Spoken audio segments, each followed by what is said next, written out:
Hey, it's Mark with another Super Bowler Smash Attack video, and today is a Corner Town Hall base. Let's look at the game plan here. You know, and when this one happened live for me, I was definitely thinking about taking down the Town Hall with the Flame Flinger. I was looking at that option pretty close, and I spent a decent amount of time just trying to figure that out. And so when I actually did do the attack, it was a bit of a, oh, I got to get this attack going kind of a thing. It was, I kind of got it started quickly. Yeah, I mean, just a preface, but let's look at it, how this would go to take down the Town Hall with the Flame Flinger. And, you know, I think it would be a possibility. There's just, I think the thing that was kind of steering me away from it a little bit was just because there are a decent amount of buildings here. None of the defensive buildings are within one tile of the Town Hall. So the fire spirits are not going to be able to activate the Town Hall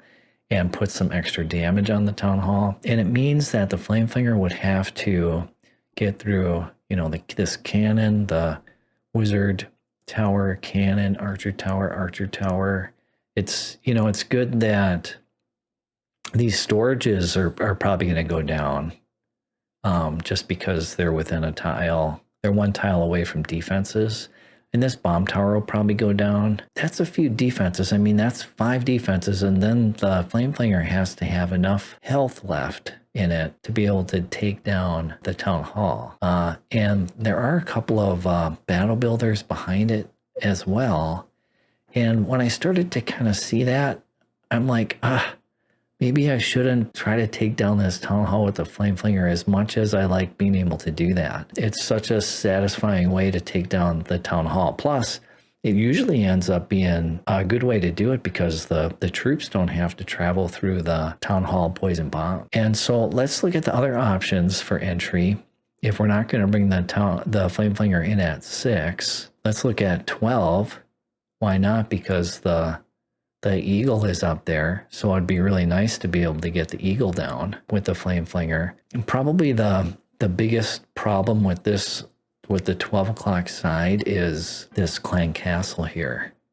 And I mean, it is more towards the center, and the Flame Flinger is going to be working. I mean, it'll be able to obviously be able to take down the eagle without getting in range of the clan castle. So that definitely is an option. If we look at the expos too, that's normally what I look at next. After I look at the Town Halls, I look at expos, kind of step number 2. And these 3 are air expos and that one's a ground. And sometimes, I mean, that can be actually kind of tough to tell when attacking these, you know, quickly. I don't know. It's easy to tell that these are air, I guess. But this one, where it's tilted, where it's pointing toward the back, it's hard to tell if that is, without being able to, you know, scout it. And in Legends Leagues, you can't scout it like a war. The only clue I have is that it looks different than this one. You know, so I could probably tell that was air. You know, that would help out if we're doing the Flame Flinger from 3 o'clock. You know, if that guy's air instead of ground. You know, I could get some defensive buildings out here for pathing. And it would be really nice to be able to get that scatter shot out of the way. I probably would, you know, just because of the difference in expo, I probably would just do the Flame Flinger from 3 o'clock side, everything else being equal. And then that would mean the Warden at 12 o'clock. Maybe the Warden could get the eagle down. So that would be a possibility. But like I said, when I was looking at this in Legends, I had to kind of quickly make a late game time decision, and I ended up putting the Flame Flinger in at 12, and the Warden, it doesn't really matter which side I put the Warden in. I ended up putting the Warden in at 9 o'clock. Maybe it might have just been because of the queen. Tried to get the queen out early. The pathing for the Super Bowler army is going to be probably, you know, I want to keep them on the Warden side. So it means that I would want to, you know, probably like break in right in here you know, the Warden is not going to clear out this entire compartment. Might not even be able to get the scatter shot. But if the Super Bowler army is coming in through here, it doesn't really matter. I mean, that scatter shot will go. The Warden just really needs to kind of clear out some buildings over here to keep the Super Bowler army pathing, you know, towards the town hall.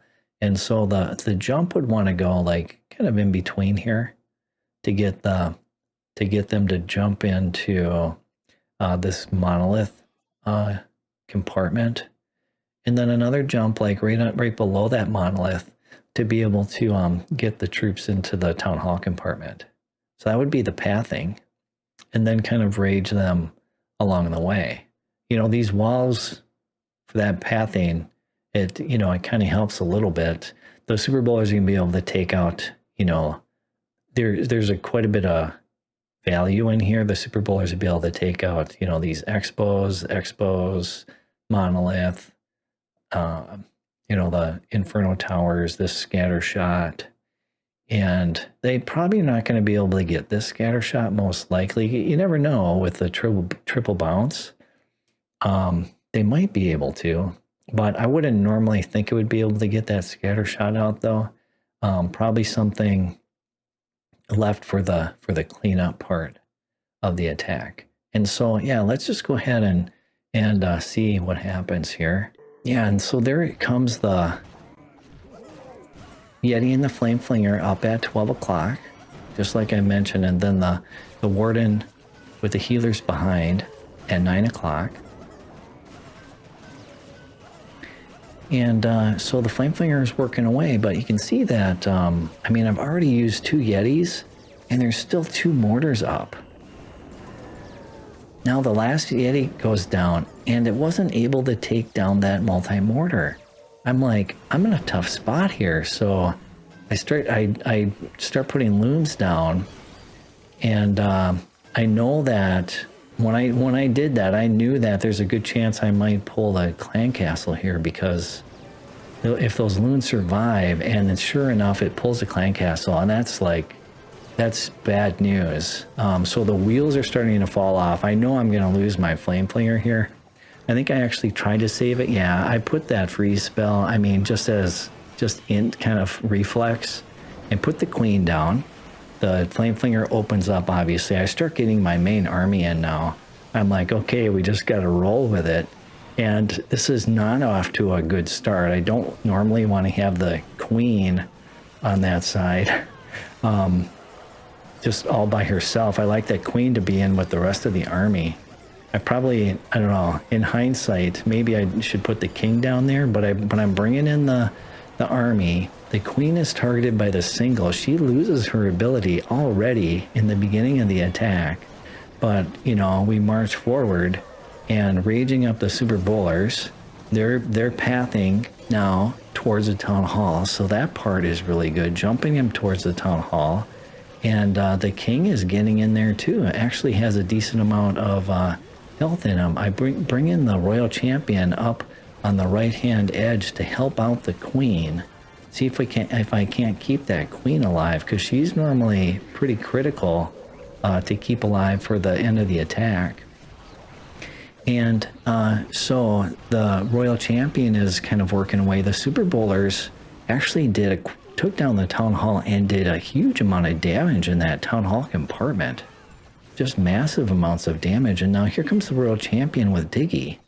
And there's just defenses sort of one by one. And so Diggy is going to be able to just stun them. I use the poison to clear up those skeleton spells a little bit quicker. And yeah, all of a sudden the defenses are gone, and it's just nothing left but the royal champion and the queen to clean up, which is normally the case with this attack. And I was pleasantly surprised